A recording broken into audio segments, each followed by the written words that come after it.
सबसे पहले स्टैट्स पढ़ने के लिए हमें सबसे पहले ये पता होना चाहिए कि डाटा कितनी तरह के होंगे। तो डाटा हमारे पास जनरली 3 तरह के होंगे। फर्स्ट है हमारे पास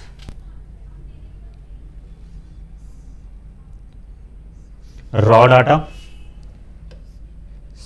सेकंड है हमारे पास डिस्क्रीट डाटा और थर्ड है हमारे पास कॉन्टीन्यूस फ्रीक्वेंसी डाटा। तो हम टर्न बाय टर्न पढ़ना शुरू करेंगे कि सबसे पहले हमारे पास रॉ डाटा कैसा होगा, क्योंकि उसी के बाद हम ये समझ पाएंगे कि स्टैटिस्टिक्स की नीड क्यों है हमारे पास। तो रॉ डाटा को तुम ऐसे समझ सकते हो जैसे कि हमने एक टेस्ट कंडक्ट किया 50 स्टूडेंट्स का और उन सबके मार्क्स हमारे पास आ गए हैं, हमने चेक किया और हमारे पास मार्क्स आ गए। तो हमने क्या किया, उन सारे मार्क्स को कॉमा डाल के लिखना शुरू कर दिया, जैसे हम एज अ लिस्ट बनाते हैं उस फॉर्मेट में। तो जैसे फर्स्ट स्टूडेंट के मार्क्स आए 15, जैसे फर्स्ट स्टूडेंट के मार्क्स आए 15, फिर नेक्स्ट के आए 35, फिर 45, 13, 20, 26, 42, 11, 39, 43। तो ऐसे मैं कितने भी नंबर ऑफ मार्क्स लिख सकता हूँ। तो ये जो मेरे पास कलेक्शन ऑफ नंबर्स हुई है, तो ये हमारा क्या है, रॉ डाटा। अब रॉ डाटा है तो हमारे पास बड़ा ही सिंपलेस्ट फॉर्म ऑफ डाटा है, जिससे कि हम ऑब्जर्वेशन से इंफॉर्मेशन निकाल सकते हैं कि हम यहाँ से क्या प्रेडिक्ट कर सकते हैं कि डाटा हमें कहना क्या चाह रहा है। ठीक है, पर अगर हमारे पास ये नंबर ऑफ ऑब्जर्वेशन इंक्रीज हो जाए, अगर हमारे पास क्लास में 50 स्टूडेंट्स हैं तो भी हम शायद इस डाटा से काम कर सकते हैं।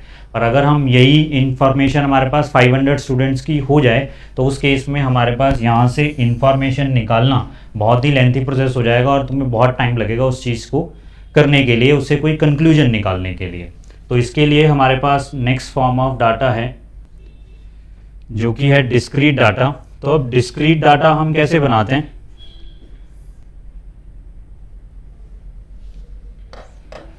तो डिस्क्रीट डाटा में हम क्या करेंगे, अब जैसे हमने मार्क्स लिखे थे अभी काफ़ी सारे, तो हम क्या करेंगे, ये चेक करेंगे कि उनमें कौन कौन से मार्क्स रिपीट हो रहे हैं।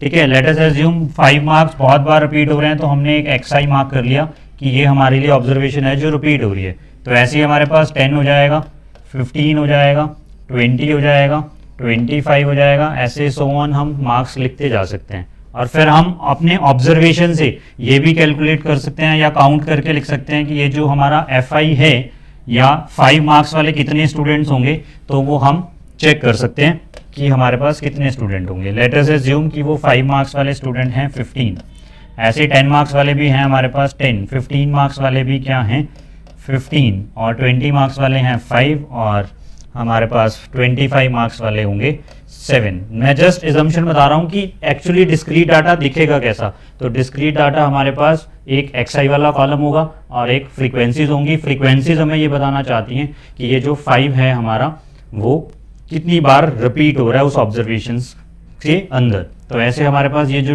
टेबल बना वो क्या है, हमारे लिए डिस्क्रीट फ्रीक्वेंसी डाटा है। ठीक है, अब इसमें अगर मैं तुम्हें पूछूं कि 15 मार्क्स वाले स्टूडेंट कितने हैं, तो तुम फट से बता सकते हो कि ये हमारे पास काउंटिंग इसके सामने लिखी हुई है 15। पर अगर यही चीज़ हमारे पास रॉ डाटा में होती तो तुम्हें उस पूरे डाटा में से 15 वाले काउंट करने पड़ते, तो उसमें तुम्हें कंक्लूजन देने में देर होती। पर यहाँ पर तुमने कंक्लूजन को ईजिली और बड़ी आसानी से बता दिया है। तो इस तरीके से तुम discrete frequency data raw data से बेटर है। तो जैसे जैसे हम आगे बढ़ते जा रहे हैं टाइप्स ऑफ डाटाज में, हमारा डाटा मोर अकाउंटेबल होता जा रहा है और कंक्लूसिव होता जा रहा है कि जल्दी इंफॉर्मेशन हम निकाल सकते हैं। तो नेक्स्ट हम आएंगे कॉन्टिन्यूस फ्रीक्वेंसी डाटा पे। तो कॉन्टिन्यूस फ्रीक्वेंसी डाटा अब हमारे पास वैसी हो जाएगा कि डिस्क्रीट में क्या हुआ, मैंने उसमें चेक किया कि 5 मार्क्स वाले कितने हैं, 10 वाले कितने हैं, 15 वाले कितने हैं, 20 वाले कितने हैं, 25 वाले कितने हैं। पर ऐसा भी तो हो सकता है ना, कुछ मार्क्स ऐसे होंगे जो उस टेबल के अंदर काउंट ही नहीं कर पाया हमें। तो इस वजह से हमने क्या किया, उसको कॉन्टिन्यूस फ्रीक्वेंसी डाटा बनाया। तो कॉन्टिन्यूस फ्रीक्वेंसी डाटा में क्या होगा, हम इंटरवल्स बनाना शुरू कर देंगे कि 0 से 10 ले लेते हैं। तो 0 से 10 में क्या होगा कि अब हम वो सारे स्टूडेंट काउंट करेंगे जो 0 से 10 के बीच में मार्क्स लेकर आएंगे, पर उसमें 10 इंक्लूडेड नहीं होगा। 10 हम नेक्स्ट इंटरवल में लेंगे। तो नेक्स्ट हो जाएगा 10 से 20, फिर हो जाएगा हमारा 20 से 30, फिर हो जाएगा हमारा 30 से 40, और फिर हो जाएगा हमारा 40 से 50, ऐसे हम इंटरवल्स को बनाते जा सकते हैं।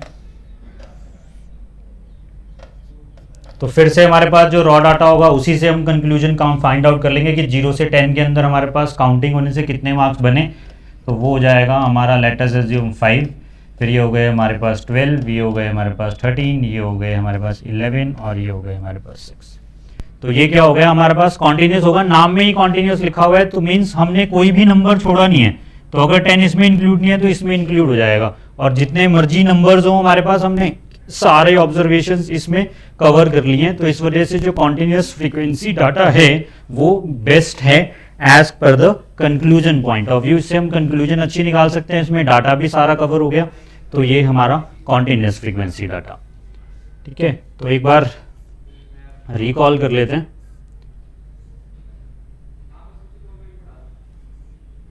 तो रॉ डाटा में हमने क्या किया कि हमारे पास सबसे पहले कि हमने जस्ट एक मार्क्स का टेस्ट, एक क्लास का टेस्ट लिया और हमारे पास मार्क्स आ गए सारे स्टूडेंट्स के, तो उनको हमने कॉमा डाल के लिख दिया, लिस्ट बना ली, तो वो हमारा रॉ डाटा हो गया। पर उसमें काफ़ी सारे मार्क्स हमारे पास रेपिटेशन में भी होंगे, तो इस वजह से हमने क्या किया, उनको काउंट करके सामने लिख दिया। तो 5 वाले कितने थे, 10 वाले कितने थे, जो मैंने एग्जांपल दी अभी, तो उस केस में क्या हो जाएगा हमारे पास डिस्क्रीट फ्रीक्वेंसी डाटा हो गया। और उसके बाद हमारे पास कॉन्टिन्यूस हो जाएगा। कॉन्टिन्यूस में हम इंटरवल बनाना शुरू करेंगे ताकि हम कोई भी मार्क्स को मिस ना कर पाए।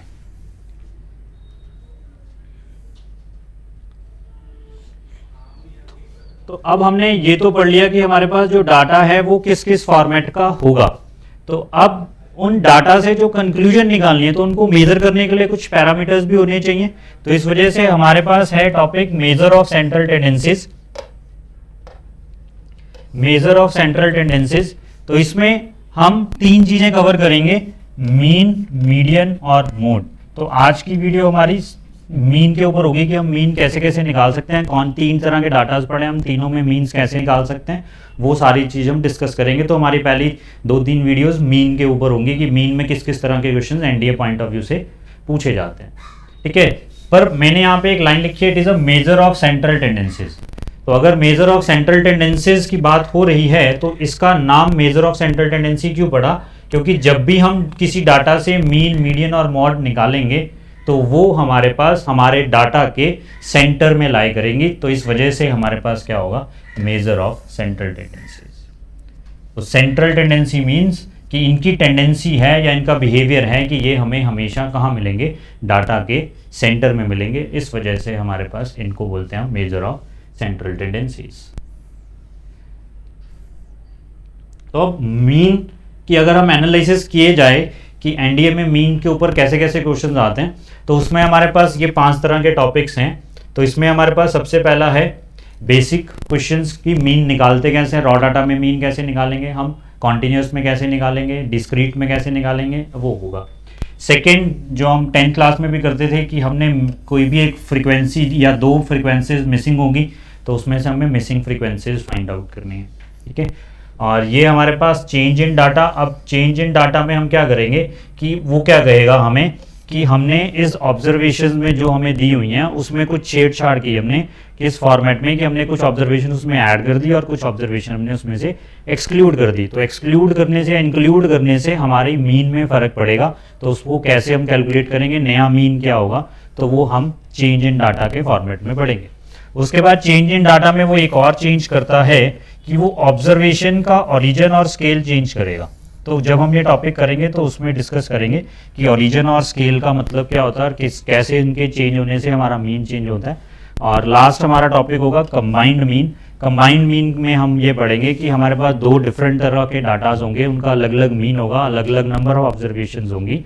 तो हमने उन दोनों डाटाज को मिक्स कर दिया, तो जो नया डाटा बना उसका जो हमारा मीन होगा वो हम कैसे कैलकुलेट करेंगे। तो ये सारे टॉपिक्स हैं जो मीन के अंडर ही हैं और इसी तरह के वो फॉर्मेट पूछता है, क्योंकि सबसे ज़्यादा क्वेश्चंस मीन से ही बनेंगे। मीडियन और मॉड से जनरली कम क्वेश्चन बनते हैं एज कंपेयर टू मीन। तो मीन हमारा क्या है, it is in also known as average and is calculated by adding all the values in the data set and dividing by the total number of values. ये formula आप सबको पता होगा कि रॉ डाटा के लिए जब हम मीन निकालते हैं तो वो क्या होगा, sum of observation upon total number of observations. ठीक है, जस्ट उसको हमने लिख दिया कि summation X I upon N. यहाँ पे स्मॉल एन है तो ये नंबर ऑफ ऑब्जर्वेशन होगी, और स्टैट्स में अगर कहीं कैपिटल एन हो तो उसका मतलब होता है sum of all frequencies. Next हमारे पास है formula of discrete frequency distribution. तो उसके लिए हम जनरली ये फॉर्मूला भी डिस्क्रीट के लिए लग सकता है, ठीक है, पर हम कोशिश करते हैं कि डिस्क्रीट है, और कैलकुलेशन हम देखेंगे क्वेश्चन में कि कहाँ हम ये फॉर्मूला यूज़ कर सकते हैं दोनों में। तो डिस्क्रीट के लिए हमारे पास summation F I X I upon summation F I हो जाएगा, और कॉन्टीन्यूस डिस्क्रीट डिस्ट्रीब्यूशन के लिए हम X bar is equal to A plus summation F I D I upon summation F I, जिसको हम एज्यूम्ड मीन मेथड भी बोलते हैं।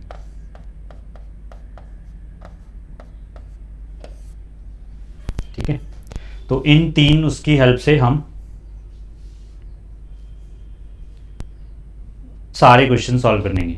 ठीक है, तो अब ये कुछ स्टैंडर्ड फॉर्मूलाज हैं जो पता भी होगा काफ़ी जनों को, पर अगर नहीं पता तो नोट डाउन कर लेना, इन्हें बहुत काम आएंगे ये हमारे क्वेश्चंस करते हुए।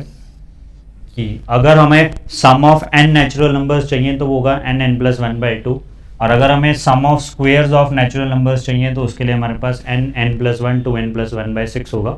और ऐसे ही हमारे पास अगर sum of cubes of natural number चाहिए तो वो हो जाएगा n प्लस 1/2 का होल स्क्वायर। ठीक है, इसके साथ एक एडिशन और कर लेते हैं हम, जो कि है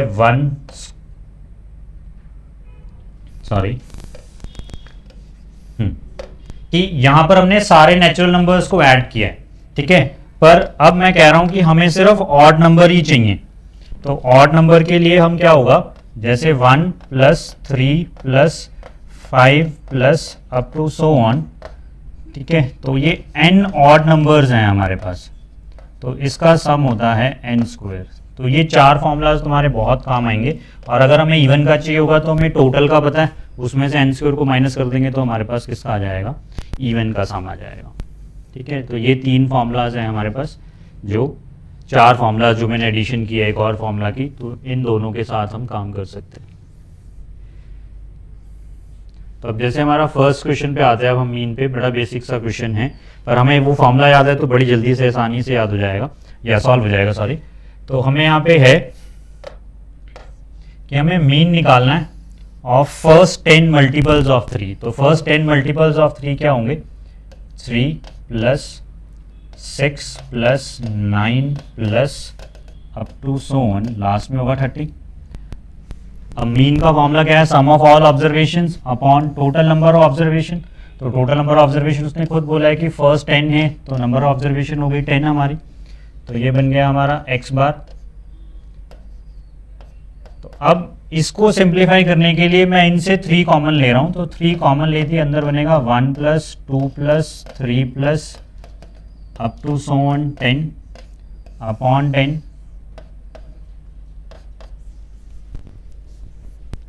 तो अब ये हमारे क्या हो गए, फर्स्ट n 10 नेचुरल नंबर्स हो गए। तो फॉर्मूला क्या था हमारा फर्स्ट 10 नेचुरल नंबर्स का, या n नेचुरल नंबर का, n प्लस 1/2। तो अब हमारा n कितना हो गया, 10 हो गया। तो क्या बन जाएगा 3/10, और ये बन जाएगा 10 × 11/2। तो 10 से 10 कैंसिल, तो ये 33/2, इसको कैंसिल करोगे तो 16.5 तुम्हारा आंसर आ जाएगा। तो वो 3 फॉर्मूलाज बहुत इंपॉर्टेंट है जिससे हम इजीली सॉल्व कर सकते हैं, और तुम्हारा सी ऑप्शन हो जाएगा। ठीक है, तो ऐसे ही वो यहाँ पे 3 की जगह 4 के मल्टीपल दे दे, 5 के मल्टीपल दे दे, कुछ भी दे दे, तो हमें तो पता है कि ऊपर लिखा होगा, हम 5 होगा तो 5 का कॉमन ले लेंगे, 4 के मल्टीपल्स होंगे तो 4 कॉमन ले लेंगे, और ऐसे ही हम कॉमन लेने के बाद हमारे पास जो फाइनल आंसर होगा, तो यहाँ पे हमारे पास हमेशा नेचुरल नंबर्स ही सम ऑफ नेचुरल नंबर ही बनेगा। तो उसमें हम ये वाला फॉर्मूला यूज़ करके आंसर को निकाल सकते हैं। तो move on to the next question now. अब फिर से अब उसने क्या कहा, find the mean of first 20 n natural number. अब यहाँ पे डायरेक्ट ही क्वेश्चन बन गया कि 20 n नेचुरल नंबर्स चाहिए हमें। तो क्या होगा फर्स्ट 20 में 1 plus 2 plus 3 plus up to so on, और 20 तक ही है तो फर्स्ट 20 है, तो यहाँ पे कोई इशू नहीं है, प्लस 20 लास्ट में आ गया। अपॉन में टोटल कितने हुए 20, क्योंकि मीन का फॉर्मूला क्या है, sum of observation upon total number of observation. तो अब यहाँ पे हमारे पास n हो गया 20, तो फॉर्मूला क्या था n प्लस 1 बाई 2, तो क्या हो गया हमारे पास 20 इंटू 21 बाई 2 और ये नीचे वाला 20, तो इसने इसको कैंसिल कर दिया, तो ये 21 बाई 2 आ गया।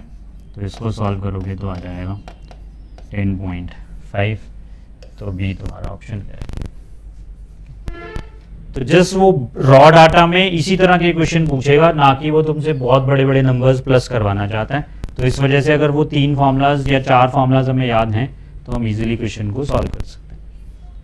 अब नेक्स्ट क्वेश्चन देखो, what is the mean of square of first 20 N natural number. Square of first 20 natural numbers, तो हमने इसमें सेकंड फॉर्मूला लिखा था 1 square plus 2 square plus 3 square sum of square of natural numbers, तो उसमें हमने लिखा था n plus 1 2n plus 1 bye 6, तो इसमें वो फॉर्मूला यूज हो जाएगा, स्क्वायर की बात कर रहा है। तो सम ऑफ 20 नेचुरल नंबर्स क्या होंगे 1 square plus 2 square plus 3 square 20 square upon total कितने हैं हमारे पास 20, तो ये बन गया एक्चुअल में यही हमारा मीन का फॉर्मूला होगा, sum of observation upon total number of observation. तो अब हमारे पास ऊपर 20 ऑब्जर्वेशंस का सम है, तो यहाँ पे हमारे पास n कितना हो गया फॉर्मूला के लिए 20, तो फॉर्मूला क्या था हमारा n plus 1 2n plus 1 bye 6, ठीक है प्लस 1, तो n को 20 पुट करेंगे तो यहाँ आ जाएगा 20, फिर यहाँ 20 प्लस 1 21, और यहाँ 20 इंटू 2 40 प्लस 1 41 बाय 6, और ये नीचे वाला 20, तो 20 से 20 कैंसिल, इसको 3 से कैंसिल कर देंगे, 3 7 21 3 2 6, तो ये बन जाएगा हमारा 7 7 4 28 बाई 2, तो इसको कैंसिल करेंगे तो ये बन जाएगा 143.5, तो तुम्हारा बी ऑप्शन हो जाएगा as a mean of square of first 20 N natural number. Means हमें बस ये फॉर्मूला याद होने चाहिए वो 3, तो उससे अगर वो ऐसा कोई भी क्वेश्चन पूछता है फर्स्ट 20 इवन ऑड कुछ भी पूछे तो हम इजीली काम कर सकते हैं, पर हमें ये फॉर्मूलाज याद होने चाहिए। तो ज़रूर लिखना इनको, कम से कम 2 बार तो ज़रूर लिखना, तभी ये कुछ यूज़ होंगे, और क्वेश्चन में तो हम यूज़ कर ही रहे हैं। अब देखो जो मैंने स्पेशली एडिशन में फॉर्मूला डाला था उस पर बेस्ड क्वेश्चन आ गया हमारे पास, तो उसने बोला what is a mean of first n odd natural numbers, ठीक है। तो इस क्वेश्चन को सॉल्व करने के 2 तरीके हैं। अगर तो तुम्हें ये पता है कि first n odd natural number का सम कितना होता है, तो हमने वो लिखा है कि 1 plus 3 plus 5 plus n terms odd numbers हैं सारे, तो इसका सम होता है n स्क्वायर। तो अगर तो तुम्हें ये पता है तो तुम इजीली क्वेश्चन को सॉल्व कर सकते हो। तो मीन क्या हो गया सम ऑफ ऑब्जर्वेशन, तो सम ऑफ ऑब्जर्वेशन कितना हो गया n स्क्वायर, और नंबर कितना बोला उसने n, तो अपॉन n से n कैंसिल, तो ये n आ गया, ठीक है। पर बाय चांस अगर तुम पेपर में ये भूल जाते हो कि फॉर्मूला क्या था first n odd natural number के लिए, तो उसने n बोला है ना, तो हम क्या करते हैं n को 2 ले लेते हैं। तो n को 2 लेने से क्या होगा, क्या क्वेश्चन बन गया हमारा what is the mean of first 2 odd natural number. तो पहले 2 ऑड नेचुरल नंबर कौन से हैं 1 प्लस 3, और नंबर ऑफ ऑब्जर्वेशन कितनी है 2, तो कितना बन गया 4/2 इज इक्वल टू 2। तो जब हमने n को 2 लिया तो हमारा मीन कितना आया 2। तो ये 4 ऑप्शन मीन के ही तो आंसर्स हैं।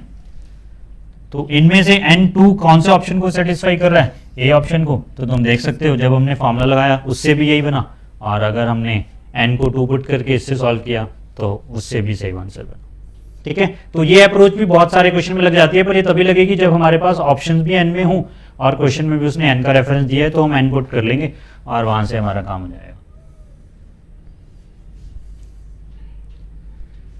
अब ये थोड़ा सा मिक्सिंग में आ गया कि एपी का कॉन्सेप्ट पता होना चाहिए, सबने पढ़ा ही होगा 10th में, ठीक है। तो उसने बोला what is the mean of arithmetic, sorry यहाँ पे गलत कर दिया उसने,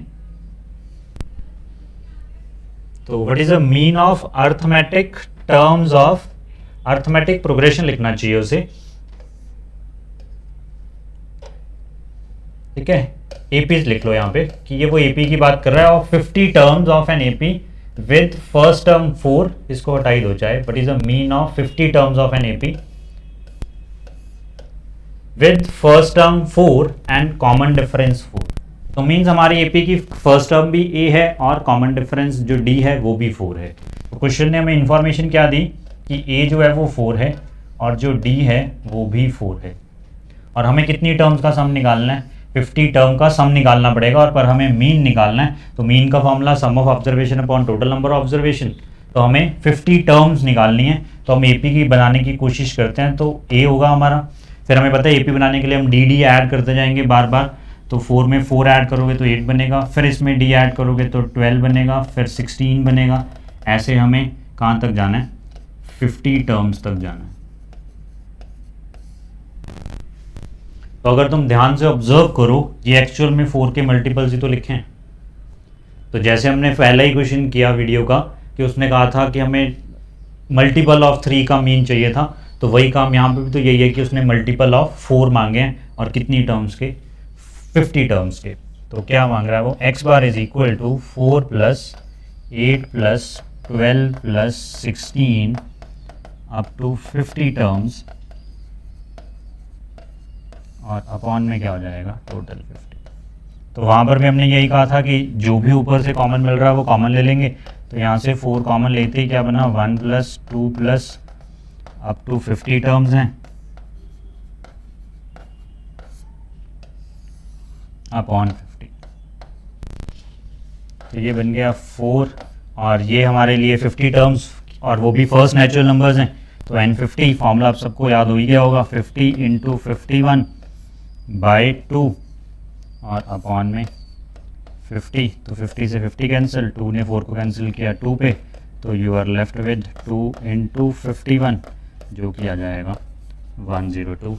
तो ये तुम्हारा क्वेश्चन सॉल्व। तो 102 आंसर, तो डी ऑप्शन हो गया तुम्हारा, ठीक है। तो इस तरीके से वो एपी बन भी जाती तो भी हमें एसएन का फॉर्मूला बताया तो हम उससे भी सॉल्व कर सकते थे, पर ये क्वेश्चन बड़ा ही इजी बन गया कि ये 4 के मल्टीपल्स थे, तो हमने उसको 4 कॉमन लेके बिल्कुल फर्स्ट क्वेश्चन की तरह हमारा क्वेश्चन सॉल्व हो गया। चलो नेक्स्ट क्वेश्चन पे आते हैं अब हम, 6th क्वेश्चन पे। अब इसमें ध्यान देने वाला काम है कि हम अगर क्वेश्चन को ऑब्जर्व कर लें अच्छे से तो हमारा क्वेश्चन आसान बन जाता है बहुत। तो उसने कहा what is the arithmetic mean of these terms, ठीक, और अप टू n टर्म्स तक बोला उसने। तो हमें सबसे पहला काम ये करना है, यहाँ पे टर्म्स आएगा तो 1, 8, 27, 64 और ऐसे ही बहुत सारे नंबर्स होंगे आगे कॉन्टिन्यूएशन में। तो अगर हम ये ऑब्जर्व करना चाहते हैं कि इनमें पैटर्न क्या बन रहा है, कि ये कौन से टर्म्स हैं जो सेम पैटर्न में फॉलो कर रहे हैं, तो ये क्या है, 1 को हम लिख सकते हैं 1 का क्यूब, 8 को लिख सकते हैं हम 2 का क्यूब, 27 को लिख सकते हैं हम 3 का क्यूब, 64 को लिख सकते हैं हम 4 का क्यूब। तो इन जनरल उसने तुमसे किसका मीन मांगा, ऑड नंबर्स के, सॉरी नेचुरल नंबर्स के क्यूब का, ठीक है। तो मीन का फॉर्मूला क्या होता है, sum of observations upon total number of observation. तो टोटल नंबर कितनी है, n, और क्यूब का फॉर्मूला हमने लिखा है तो वो n+1/2 होल स्क्वायर। तो ऊपर का सम तो हमें मिल ही गया, अब n+1/2 whole square upon n, तो ये बन जाएगा n² n+1 whole square by 4 × n। तो ये n से n कैंसिल हो गया, तो आ गया n+1/4। तो ये ऑप्शन बन गया तुम्हारा, यहाँ पे सॉरी स्क्वायर आएगा, तो सी ऑप्शन बन गया, ठीक है। इसको तुम उस अप्रोच से भी कर सकते हो जो हमने अब पहले बताई कि n को 2 ले लो या कुछ भी ले लो, n को 2 लोगे तो पहले 2 नंबर लेके तुम क्वेश्चन को सॉल्व कर सकते हो, ठीक है। n को 1 भी ले सकते हो, वहाँ से भी तुम्हें पता लग जाएगा कि कौन सा ऑप्शन क्लिक करेगा। तो अगर हम n को 1 लें और भी जल्दी हो जाएगा वैसे क्वेश्चन, तो n को अगर हम 1 लें इस क्वेश्चन में तो ये 1 हो जाएगा हमारा तो यहाँ 1 पुट करोगे, 1 + 1 2, तो 2/2 ये 1 बनाएगा, ठीक है। और फिर n को 1 लेने से ये 2 देगा तुम्हें, और यहाँ पे 1 पुट करोगे, 2 का स्क्वायर 4/4 ये भी 1 देगा। तो अब इस केस में देख सकते हो कि 1 पुट करने से 2 ऑप्शन हैं, ये 2 ऑप्शन हमारे ये भी आ रहा है, ठीक है। तो इसमें ये इशू हो जाता है कई बार कि n को 1 पुट किया तो 3 ऑप्शन, एक ही ऑप्शन हमारा कटा है, 3 ऑप्शन अभी भी बचे हुए हैं, तो इस वजह से हम n को 2 लेंगे, तो 2 लेने से हमारा C ऑप्शन आ जाएगा, तो वो भी कर सकते हो, ठीक है। तो अगर फॉर्मूला याद है तो भी तो ज़्यादा थोड़ा सा बेटर है, क्योंकि और भी बहुत सारे चैप्टर्स में ये चीज़ यूज़ होगी, तो इस वजह से फॉर्मूला याद कर लो तो अच्छी बात है। अगर पर इस क्वेश्चन को सॉल्व करने के लिए तुम ये अप्रोच भी लगा सकते हो, पर फॉर्मूला ज़रूर याद कर लेना चारों।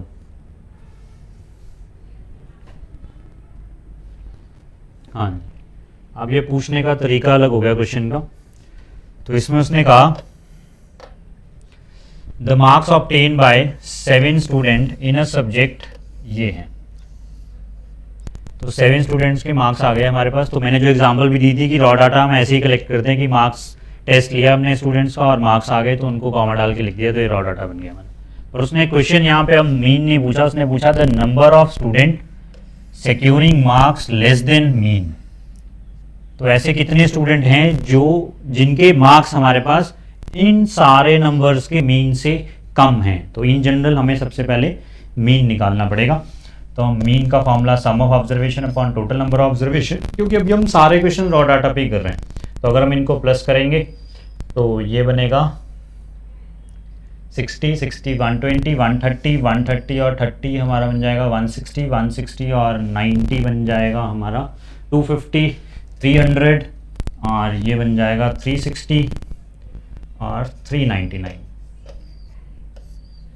ठीक है। चेक कर लेना 60, 60, 120, 130, 130, 160, 160 और 90 हमारा 250, 300, 360 और 369, सॉरी हाँ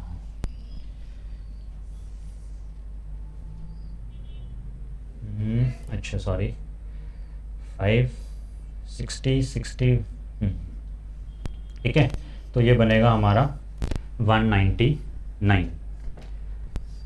60, 60, 120, 130, 130, 160, 20, 300, 360, 329, हाँ बिल्कुल सही। अपॉन 7 ऑब्जर्वेशन थी हमारे पास, तो ये बन जाएगा 7 5 35, 49, 7 7 49, तो हमारा मीन कितना बन गया 57, ठीक है। पर उसने क्या कहा तुम्हें कि number of marks securing less than mean, तो मीन से कम मतलब कि 57 से कम कितनी ऑब्जर्वेशंस हैं, तो एक 55 हो गई, एक 30 हो गई, एक 50 हो गई और एक 39 हो गई, तो 4 ऑब्जर्वेशंस हो गई। तो डी कितना बन गया हमारे पास, तो डी ऑप्शन हो गया तुम्हारा 4 ऑब्जर्वेशंस।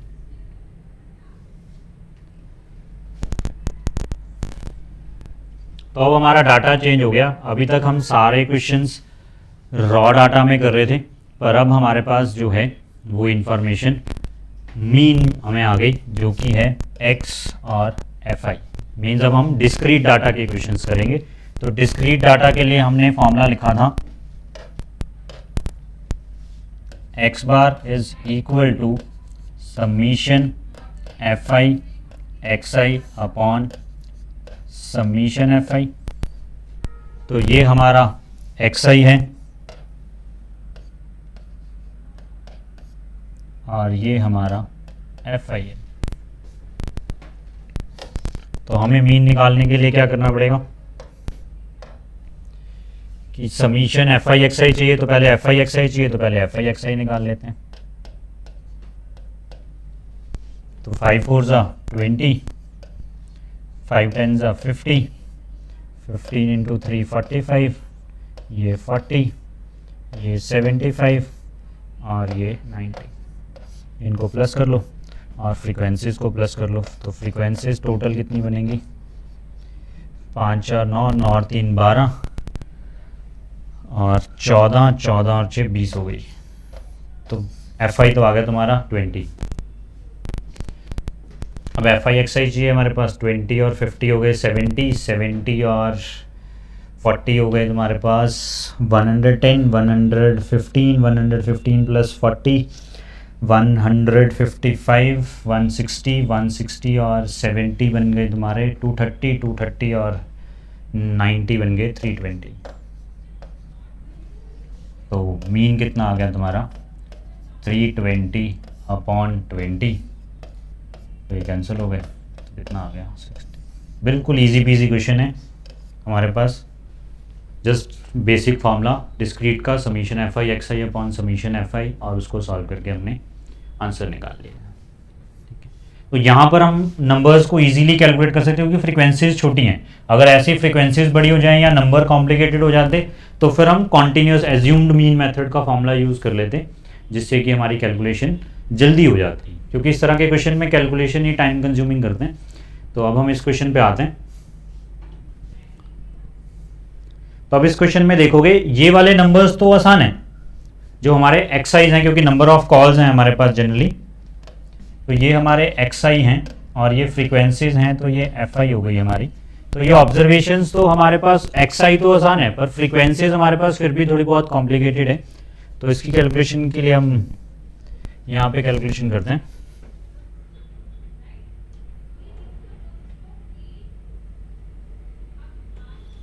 हाँ, तो ये हमारा एक्स आई और एफ आई क्वेश्चन हमने लिख लिया।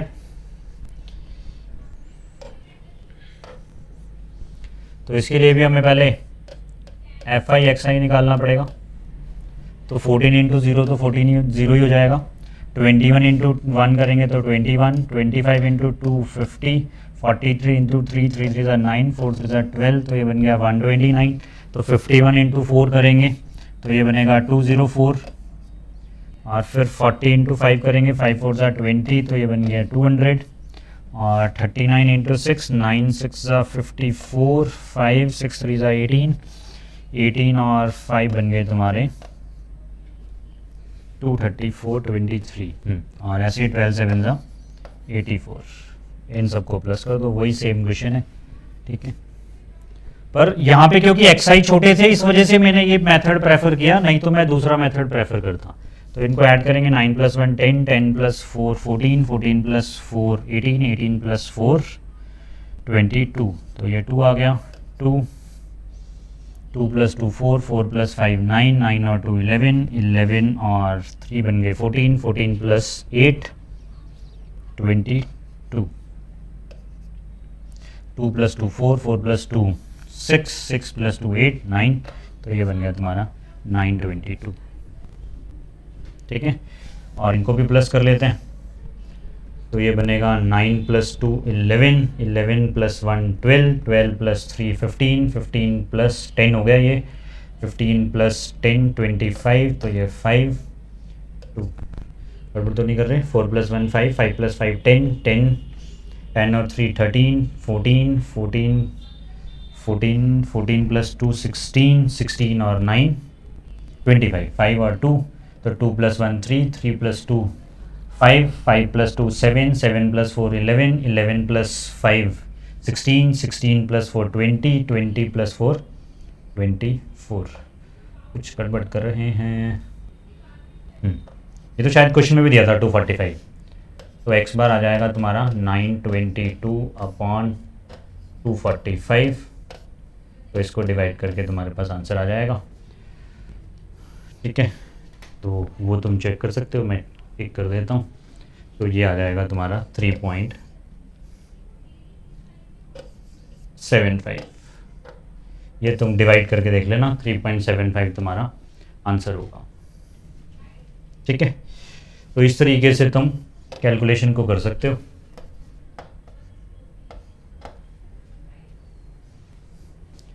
तो नो डाउट थोड़े से नंबर बड़े हैं, पर अगर हम के टाइम निकालें पेपर में तो हम इजीली क्वेश्चन को सॉल्व कर सकते हैं। तो इस तरह का क्वेश्चन भी बन जाता है, थोड़ा सा कैलकुलेटिव है पर हम सॉल्व कर सकते हैं, इजी क्वेश्चन में माना जाएगा। हाँ जी, चलो क्वेश्चन नंबर 10 पे आ जाओ। तो which of the following is the mean of the given data, तो इसके ऑप्शन लिख लो एक बार, रह गए। तो इसका A option 19, B option 20, C option 21 और डी ऑप्शन 22। तो इसके लिए भी हम बोर्ड पे चलते हैं और वहाँ क्वेश्चन को सॉल्व करेंगे। तो ये है हमारा, तो सेम वही कॉन्सेप्ट लगाएंगे हम फिर से। तो ये एक्स आई एफ आई है, तो 6 2 12, 4 10 40, 98 और 12 इंटू 18 180 36 216 और 24 इंटू 8 4 8 32 3 192 4 8 32 112 और ये बन जाएगा 90। तो इनको प्लस कर लेना, इनको प्लस कर लेना और सॉल्व कर लेना। ये तुम्हारे लिए मैं होमवर्क छोड़ रहा हूँ क्वेश्चन, और सॉल्व करके तुम्हारा आंसर आ जाएगा 19, वो चेक कर लेना, ठीक है। तो ये एज अ होमवर्क लिख लेना, क्योंकि बहुत सारे 2 क्वेश्चन मैंने कर दिए। तो ये कैलकुलेशन करना और मैच करना, और कमेंट में ज़रूर बताना कि क्वेश्चन सही हुआ सॉल्व या नहीं हुआ। नहीं हुआ तो फिर हम नेक्स्ट वीडियो में इसको कंसिडर करेंगे, ठीक है। तो वो एज अ क्वेश्चन प्रैक्टिस रख लो। तो क्वेश्चन नंबर 11 पे आते हैं। तो उसने कहा the mean of 4 and 9 have frequency, sorry, the mean the number 4 and 9 have frequency x and x minus 1 respectively. तो मीन कहना क्या चाह रहा है वो, एक तरीके से वो टेबल देना चाह रहा था तुम्हें 2 ऑब्जर्वेशन का सिर्फ। तो ये x हो गया हमारा, ये f हो गया। तो x है 4 और 9, और उसने 4 की फ्रीक्वेंसी दी x और 9 की फ्रीक्वेंसी दी उसने x माइनस 1। तो उसने कहा कि इनका अर्थमेटिक मीन जो है वो 6 है। तो इसका मतलब क्या हुआ कि वो मीन कह रहा है, तो मीन निकाल लेते हैं हम।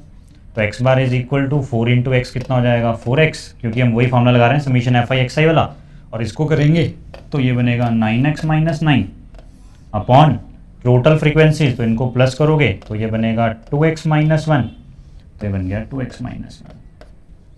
और मीन हमें दिया है 6, तो 6 is equal to 4x plus 9x minus 9 upon 2x minus 1।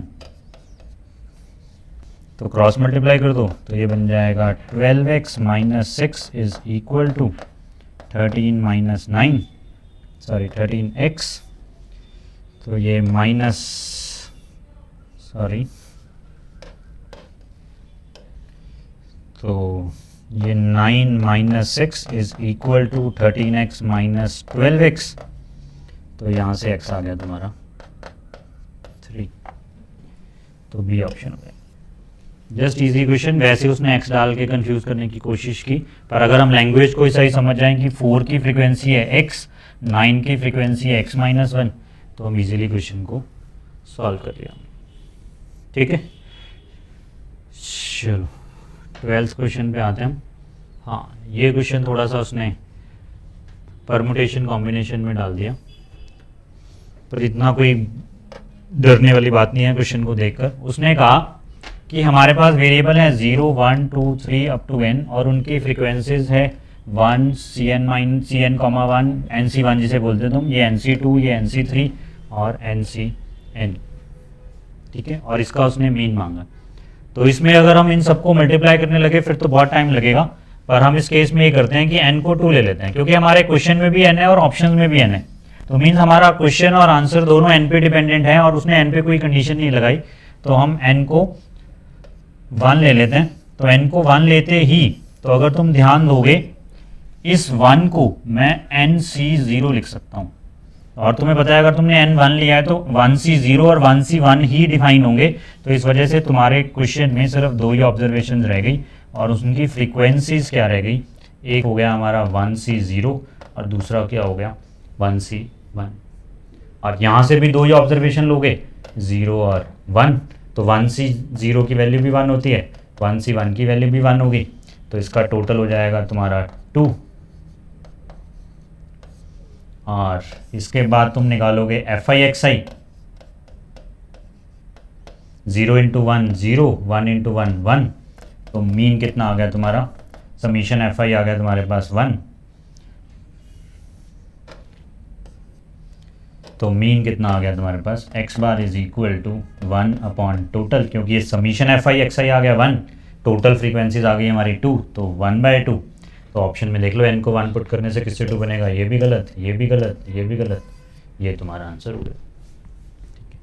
तो इस तरीके से इस तरह के क्वेश्चंस को जज करना पड़ता है कि हम कैसे इसको सिंप्लीफाई कर सकते हैं, ना कि हम क्लासिकल तरीके से हम कैलकुलेशन करने में बिजी हुए।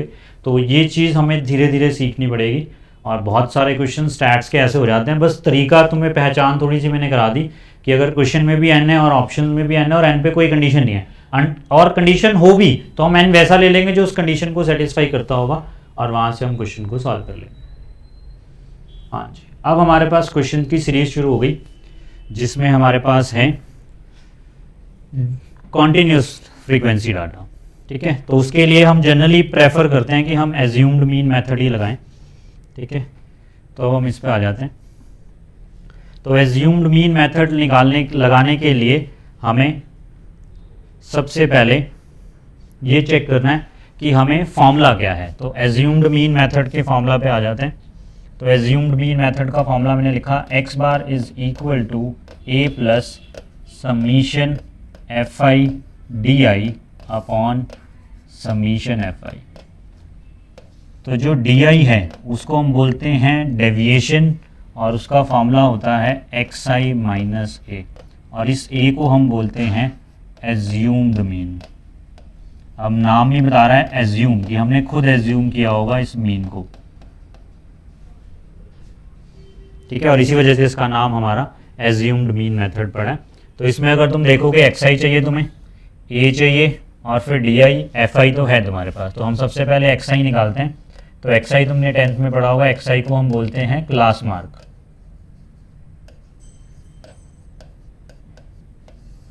और क्लास मार्क का फॉर्मूला होता है upper limit plus lower limit by 2। तो उससे हम ये सारे xi निकालेंगे, पर हमें एक निकालने की जरूरत है, बाकी ये काम हम खुद कर लेंगे। तो अगर हम फर्स्ट में देखें तो इन दोनों को प्लस करेंगे तो हमारे पास 30 बनेगा, 30 को 2 से डिवाइड करेंगे तो 15 बनेगा। तो ये बन गया तुम्हारा 15। और ऐसे अब देखो इनमें सब में 10-10 का गैप है, तो तुम्हारे xi भी 10-10 के गैप से लिखे जाएंगे। 25, 35, 45, 55, 65। तो उसके बाद हमें fi xi चाहिए, सॉरी उसकी, क्योंकि हम fi xi से नहीं करना चाहते क्योंकि नंबर भी बड़े हैं और यहाँ पर भी हमारे पास कैलकुलेशंस हैं। तो इस वजह से हम एज्यूम्ड मीन मेथड सीखना भी चाहते हैं और लगाएंगे भी इस क्वेश्चन में। तब हमें सबसे पहले एज्यूम्ड मीन निकालना है। तो मीन हमें खुद एज्यूम करना है। तो हमें ये पता है कि हम किसके अंडर काम कर रहे थे, मेजर ऑफ सेंट्रल टेंडेंसीज के अंदर, और हमें पता है कि जो मीन होगा वो around centre of the data मिलेगा हमें। तो यहाँ से हम xi में से सेंटर ले लेंगे। तो सेंटर में हमारे पास 2 ऑब्जर्वेशन आ रही हैं, एक 35 और एक 45। ठीक है, तो तुम कोई भी ले सकते हो। तो मैं 35 सेलेक्ट कर रहा हूँ एज अ a, तो मैंने a लिख दिया यहाँ पे 35। अब हम निकालेंगे di, जिसका फॉर्मूला मैंने लिखा xi माइनस a। तो 15 में से 35 माइनस करोगे तो -20। फिर बाकी सोचने की ज़रूरत नहीं है, 10-10 का गैप है तो -10 हो जाएगा, ये 0 हो जाएगा, ये 10 हो जाएगा, ये 20 हो जाएगा, और ये 30 हो जाएगा। ठीक, उसके बाद हमें चाहिए fi di। तो ये 8 इंटू 2 करेंगे तो -160, 11 इंटू 10 करेंगे तो 110, 30 इंटू 0 0, तो ये 260, और ये बनेगा 300, और लास्ट वाला भी क्या बन गया 300। तो इन सबको प्लस करके 300 प्लस 300 600, 600 प्लस 260 860 हो गया। और इनको करेंगे तो माइनस माइनस प्लस ही हो जाएंगे, 0 बस साइन माइनस का आ जाएगा 7 270। और इनको टोटल करेंगे तो 860 माइनस 270 है, तो माइनस करने से कितना बनेगा 0 9 690, सॉरी 590।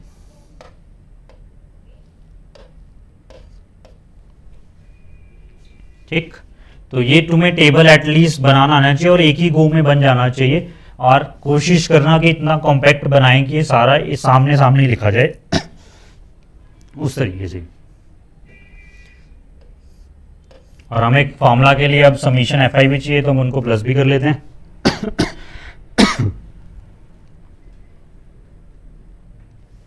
तो समीशन एफ आई के लिए प्लस कर दो उनको, देखो कितना आता है।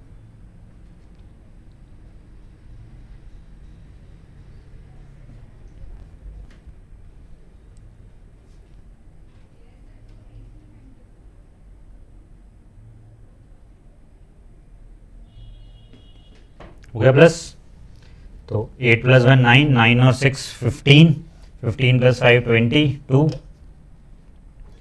3 + 2 5, 5 6 7 8 9 10, 100 हो गया ये पूरा।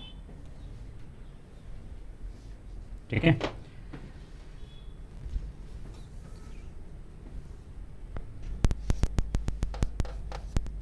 चेक कर लेना एक बार फिर भी। 8 + 1 9, 9 और 6 15, 15 + 5 20, 0 2, 2 + 1 3, 3 और 3 6, 6 6 7 8 9 10, 100।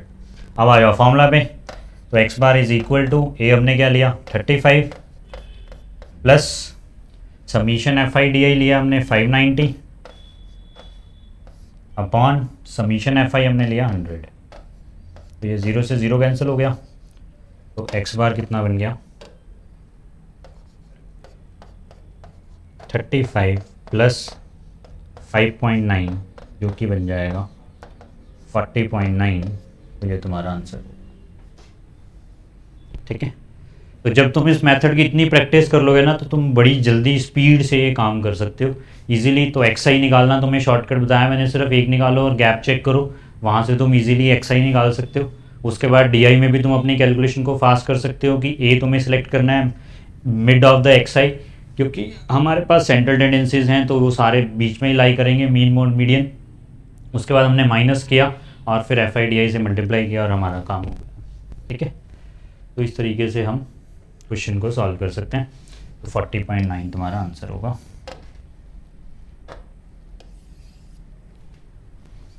ठीक, तो अब ये क्वेश्चन मैं तुम्हारे लिए होमवर्क छोड़ रहा हूँ,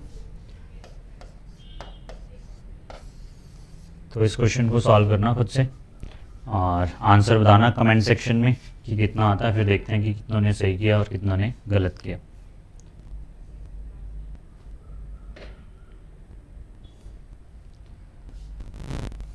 हाँ जी, तो इसमें भी मैं तुम्हें थोड़ी बेसिक सी कैलकुलेशन बता देता हूँ, बाकी का काम तुम खुद ही करोगे और कमेंट सेक्शन में बताओगे कि हमारे पास इस क्वेश्चन का आंसर भी कितना आया है।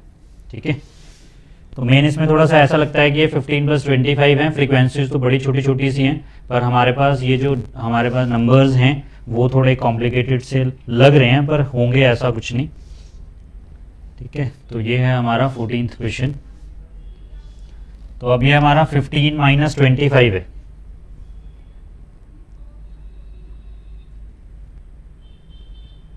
ठीक है, तो वही काम फिर से एक्स आई निकालेंगे हम। तो 15 + 25, तो ये बन जाएगा तुम्हारा 40, 40 का हाफ 20। तो मिड वैसे भी ढूंढ सकते हो, फॉर्मूला लगाना चाहते हो क्लास मार्क का वैसे निकाल सकते हो। तो ये बन जाएगा 30, 40, 50 और 60। फिर दोबारा से अब इस केस में देखो तो हमारे पास मिड वैल्यू एक ही आ रही है, तो इसका मतलब यहाँ वहाँ दो थी तो दोनों में से कोई भी ले सकते थे, यहाँ पर एक ही वैल्यू आ रही है मिड में, तो ये हो गया तुम्हारा 40। तब हमें डी आई चाहिए जो कि होगा एक्स आई माइनस ए। तो 20 - 40 करोगे तो -20, -10, 0 10 20। और अब तुम्हें चाहिए एफ आई डी आई, तो एफ आई डी आई जब निकालोगे तो ये -40, -40, 0 50 और ये 60।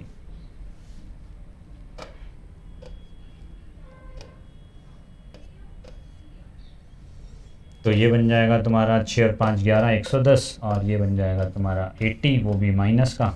तो इनका सम कितना बन गया +30, और इन सबको भी प्लस कर लो।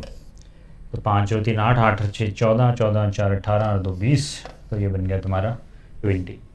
ठीक है, तो इसके बाद मीन का फॉर्मूला क्या होता है, A plus summation F I D I upon summation F I, सबकी वैल्यू डाल दो। 40 लिया हमने mean, assumed mean 40 plus summation F I D आया हमारा 30 प्लस समीशन एफ आई 20, तो कैंसिल करोगे तो ये 40 प्लस 1.5, तो ये बन जाएगा 41.5।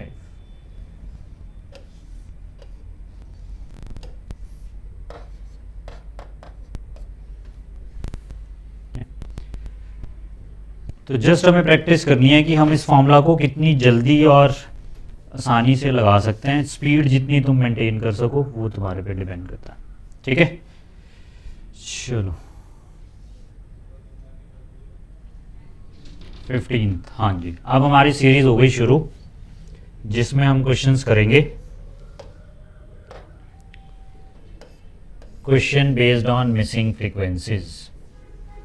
तो इसमें तुम देख सकते हो तुम्हें एक फ्रीक्वेंसी मिसिंग दे दी उसने और वो उसकी वैल्यू पूछ रहा है कि इसकी वैल्यू बताओ, ठीक है। ये क्वेश्चन मीडियन में भी बन सकता है, मॉड में भी बन सकता है, ठीक है। ये बहुत फेवरेट क्वेश्चन होते हैं मिसिंग फ्रीक्वेंसी के, जिसमें हम एक PYQ भी करेंगे क्वेश्चन में। वैसे तो ये सारे PYQs ही हैं, पर वो लेटेस्ट वाला बिल्कुल लेटेस्ट क्वेश्चन आया है मिसिंग फ्रीक्वेंसी में। तो इसके लिए हमें वही सेम डाटा चेक कर लो पहले कौन सा है। डाटा हमारे पास है डिस्क्रीट फ्रीक्वेंसी डाटा। तो डिस्क्रीट फ्रीक्वेंसी डाटा के लिए हमें फॉर्मूला पता है कौन सा यूज़ करते हैं, summation F I X I upon summation F I. तो एक्स आई लिख लेते हैं 1 2 3 4, एफ आई लिख लेते हैं 2 3 एफ और 5। तो हमें चाहिए एक्स आई एफ आई, तो ये 2 6 3 एफ और ये 20। तो इनको प्लस कर लो, इनको प्लस कर लो, तो ये बनेगा 3 और 2 5, 5 प्लस 5 10, तो ये बनेगा 10 प्लस एफ, और ये बनेगा 6 प्लस 2 8, ये बनेगा 28 प्लस 3f, ठीक। इसके बाद कर लो कैलकुलेशन मीन की। X bar is equal to summation F I X I upon summation F I. तो summation F I X I कितना है हमारा 28 प्लस 3f अपॉन सम कितना है हमारा 10 प्लस एफ, और मीन कितना दिया उसने 23/8, सॉरी 23/8, हाँ सॉरी।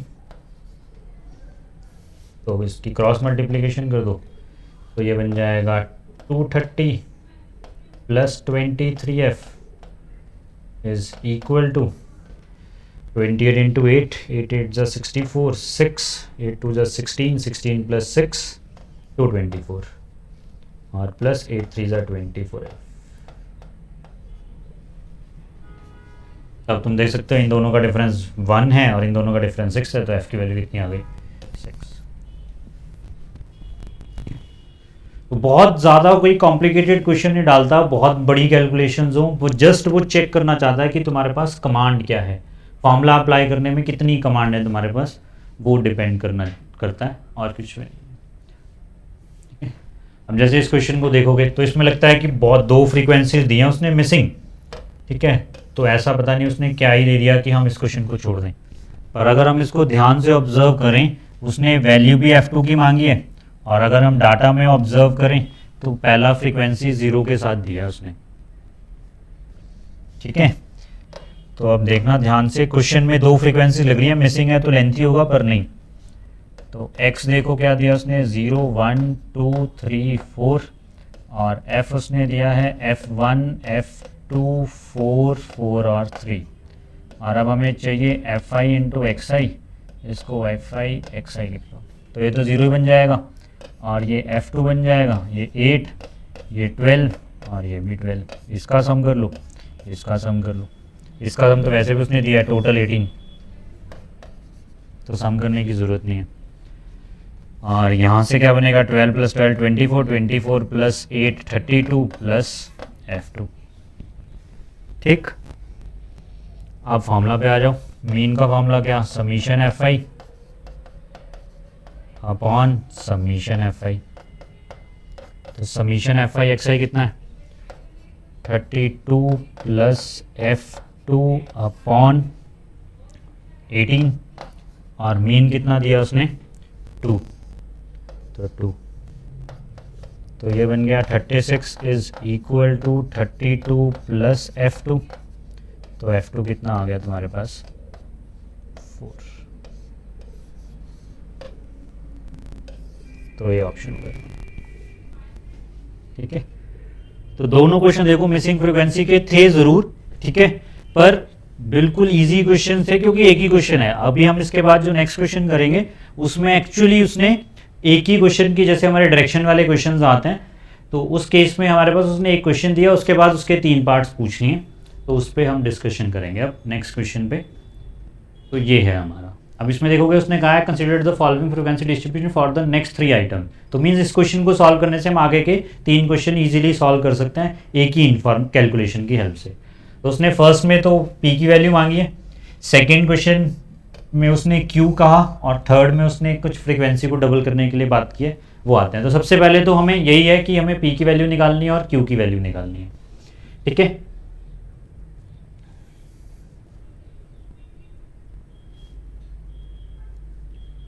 तो इसके लिए हम ब्लैक बोर्ड पे चलते हैं और वहाँ काम करेंगे। तो ये है क्वेश्चन हमारा। तो एक बार इसका मीन भी लिख लेते हैं वहाँ से। टोटल फ्रीक्वेंसी दी उसने 120 और मीन दिया है 50। तो टोटल फ्रीक्वेंसी 120 और मीन उसने दिया 50। ठीक है, अब करते हैं कैलकुलेशन। तो हमें दिख रहा है एक तो कॉन्टिन्यूस है और ऊपर से नंबर्स 32, 17, 19। तो हम क्या करें, सबसे पहले XI निकालते हैं, क्योंकि कॉन्टिन्यूस है तो XI तो चाहिए ही चाहिए, चाहे हम डिस्क्रीट से क्वेश्चन को सॉल्व करना चाहें, चाहे हम ये एज्यूम्ड मीन मेथड से सॉल्व करना चाहें, चाहे हम समीशन FI XI वाले से सॉल्व करें, कोई इशू नहीं है। तो हम XI निकालेंगे तो XI हमारा क्लास में होता है इनका मिड, तो ये 10 हो गया, और ये कुछ हाँ तो ये हो जाएगा 30, 20 का गैप है तो ये 50, ये 70 और ये 90। और A तुम्हें पता है XI का मिड होता है, तो यहाँ से हमें A मिल गया 50, क्योंकि यहाँ पे एक ही है तो एक है, अगर 2 आते हैं तो कोई भी ले सकते हो, ये तुम्हें हमने पहले क्वेश्चन में भी बताया। तो अब हमें DI निकालना है, तो वो क्या हो जाएगा XI माइनस A। तो XI माइनस A है, तो XI हमारा 10 और A 50, तो आ गया -40, फिर -20, 0, 20, 40। अब हमें चाहिए FI DI। तो ये हमारा FI और ये रहा हमारा DI, तो मल्टीप्लाई कर देंगे -680 और इसको 20 से करेंगे तो ये बनेगा -20p -20q। ठीक है, और नेक्स्ट 32 इंटू 0 करेंगे तो 0 ही आएगा, 20 इंटू करेंगे तो ये 20p -20 इंटू 3 60q, और 19 इंटू 4 करेंगे 760। ठीक है,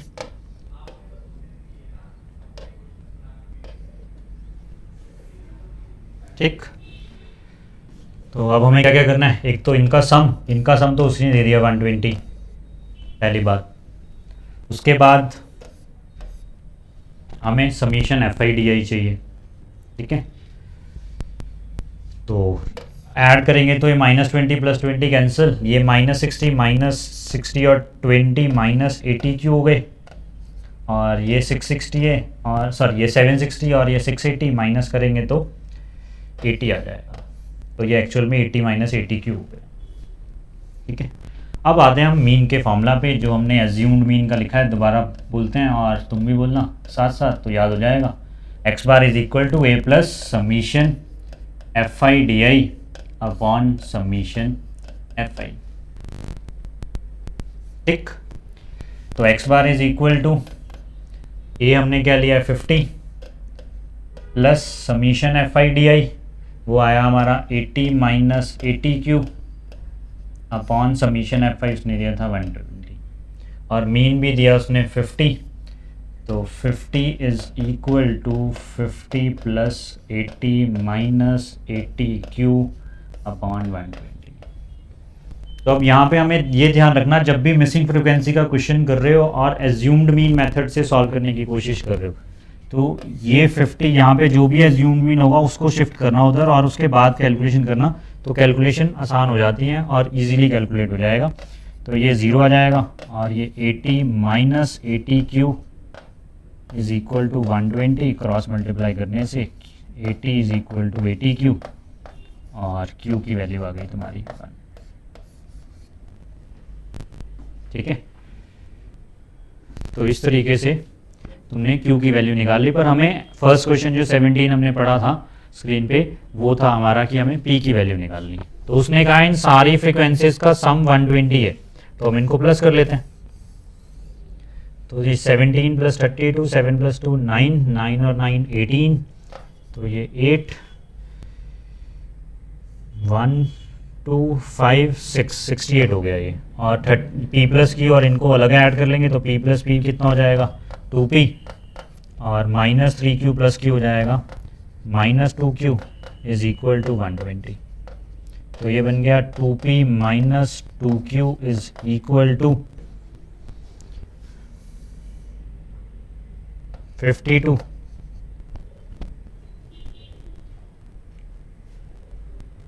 नहीं, कुछ गड़बड़ कर रहे हैं, नहीं ठीक है 52। तो 2 कॉमन ले लेंगे तो P minus Q is equal to 26 और Q की वैल्यू 1 है, तो P की value 26 plus 1 is equal to 27।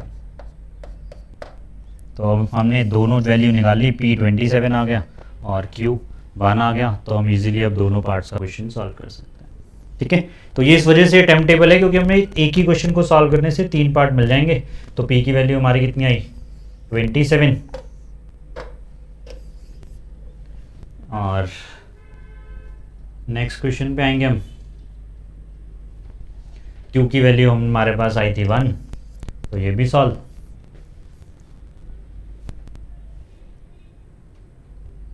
और अब नेक्स्ट क्वेश्चन पे आते हैं। इसका थर्ड पार्ट जो था वो थोड़ा सा डिफरेंट है। ठीक है, वो मतलब कि ऐसा लगता है कि इसके बेस पे है ही नहीं वो क्वेश्चन कि जो हमने इन्फॉर्मेशन निकाली, पर उसने अब इस क्वेश्चन में कहा है 19th में कि frequency of each class is double. Mean जो हमारे पास अभी फ्रीक्वेंसीज टेबल में दी हुई थी, हमने उन सारी फ्रीक्वेंसीज को डबल कर दिया, तो बताओ कि मीन कितना होगा। ठीक है, तो टेबल हमारा वही है जो पुराने वाला है। तो अब हम देखते हैं उसने फ्रीक्वेंसी को डबल किया, तो मीन का फॉर्मूला क्या है, X bar is equal to summation F I X I upon summation F I. पर उसने क्या बोला कि हमने फ्रीक्वेंसी को डबल कर दिया, तो हम एफ आई की जगह 2FI लिख दें। ऐसे ही नीचे भी 2FI समीशन, तो ये वाला 2 समीशन से बाहर आ गया, तो क्या बन गया 2FI XI। और यहाँ से भी 2 समीशन से बाहर आ गया, तो क्या बना FI। तो 2 से 2 कैंसिल। तो देख सकते हो तुम, पहले भी मीन का फॉर्मूला वही था, अब भी मीन का फॉर्मूला वही था। तो इसका मतलब क्या हुआ कि अगर हमने फ्रीक्वेंसीज को डबल किया तो हमारी मीन में कोई फ़र्क नहीं पड़ा। तो हमारा मीन पहले 50 था, तो अब भी कितना होगा 50 ही होगा। ठीक है, तो इसमें हमने जनरली ये प्रेजेंस ऑफ माइंड थी कि हम देखें क्या, उसने फ्रीक्वेंसी को डबल किया, तो क्वेश्चन का रेफरेंस नहीं है, बस हमने चेक करना था कि फ्रीक्वेंसीज को डबल करने से मीन पे कोई फ़र्क पड़ेगा, या डबल करें ट्रिपल करें कुछ भी करें। अब यहाँ से तुम्हें समझ आ जाना चाहिए कि अगर हम मीन में फ्रीक्वेंसी को डबल ट्रिपल कुछ भी मल्टीपल में करते हैं, तो उस केस में हमारे पास मीन में कोई फ़र्क नहीं पड़ेगा। तो ये क्वेश्चन था। ठीक है, तो आज के सेशन में हमने ये क्वेश्चंस किए, तो इसमें हमने जनरली, ठीक है, मेन हमने क्या काम किया आज। सबसे पहले तो हमने देखा कि हमारे पास डाटाज कौन कौन से हैं, क्योंकि जब तक डाटा इज नहीं कंसिडर करेंगे हम, तो हम स्टैट्स नहीं बढ़ सकते। सबसे पहले तो डाटा पता होने चाहिए कौन कौन से टाइप्स ऑफ डाटाज है और कौन सा डाटा है, और उसके हिसाब से ही हमने अपने स्टैट्स के फॉर्मूलाज बनाए हुए हैं। और सेम सही इन्फॉर्मेशन में या सही फॉर्म ऑफ डाटा में सही फॉर्मूला लगाओगे तो जल्दी क्वेश्चन होगा एज कम्पेयर टू कि अगर हम, क्योंकि कई फॉर्मूलाज ऐसे भी हैं जो अलग अलग डाटाज में सेम फॉर्मूला लग जाता है। ठीक है, उसके बाद हमने मीन के क्वेश्चंस किए कि 3 तरह के हमारे पास जो डाटाज थे उनके मीन के क्वेश्चन हम कैसे करते हैं। और उसके बाद हमने मिसिंग फ्रीक्वेंसीज के क्वेश्चन किए, जिसमें हमने मिसिंग फ्रीक्वेंसीज निकालने की बात की। तो नेक्स्ट वीडियो में हम मीडियन और मॉड के क्वेश्चंस करेंगे कि हम कैसे तीनों रॉ डाटा के लिए, डिस्क्रीट के लिए और कॉन्टिन्यूस फ्रीक्वेंसी डाटा के लिए हम मीडियन और मॉड निकालेंगे। तो उसके लिए please subscribe Nimbus defence academy YouTube channel. Till then, thank you.